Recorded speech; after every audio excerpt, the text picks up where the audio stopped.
এবং 22 নং ওয়ার্ড অঙ্গ সংগঠনের স্বেচ্ছাসেবক দলের সদস্য সচিব আমিনুল ইসলাম সুজন, উপস্থিত যুব দলের সদস্য সচিব শাকিব, উপস্থিত মহিলা দলের সংগ্রামী সাধারণ সম্পাদিকা মাকসুদা আক্তার, উপস্থিত অন্যান্য ওয়ার্ডের নেতৃবৃন্দ সহ আমার 22 নং ওয়ার্ডের সংগ্রামী নেতৃবৃন্দ এবং মহিলা দলের নেতৃবৃন্দ, ছাত্র দল, যুব দল, স্বেচ্ছাসেবক দল, সকল পর্যায়ের নেতৃবৃন্দ সকলকে জানান 25 নং ওয়ার্ড বিএনপির আহমেদ মোল্লা, উপস্থিত বাস্তুহারা দলের সোহরাব হোসেন, উপস্থিত অন্যান্য ওয়ার্ডের যাদের নাম আমি বলতে পারলাম না, দুঃখিত আমি।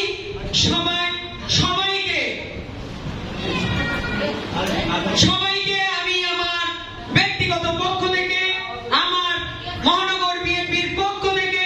আমার ভারপ্রাপ্ত চেয়ারম্যান বিএনপির সাংগঠনিক অভিভাবক জনাব তারেক রহমানের পক্ষ থেকে জানাচ্ছি সংগ্রামী শুভেচ্ছা, বিপ্লবী অভিনন্দন।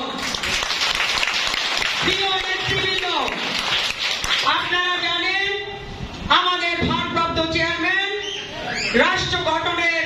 31 ধারার যে লিফলেট আজকে আমরা বিতরণ করেছি, সেই লিফলেটের ভিতর কি আছে আপনারা তো সবাই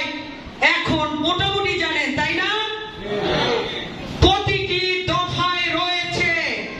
আগামী বাংলাদেশ গঠনের, এখানে রয়েছে এই যে আমার সামনে বসে আছেন মহিলারা, মহিলাদের জন্য রয়েছে ফ্যামিলি কার্ড, মহিলাদের জন্য বৃদ্ধা ভাতা, বৃদ্ধ ভাতা, প্রসূতি ভাতা, সব ধরনের ভাতা রয়েছে মহিলাদের জন্য এবং মহিলাদের ক্ষমতায়নের জন্য এই 31 দফার মধ্যে রয়েছে। তাই আগামী দিনে আপনারা মহিলারা আমাদের ধানের শীষের কিন্তু বেশিরভাগ ভোটার পুরুষের চেয়ে মহিলা ভোট কিন্তু বেশি।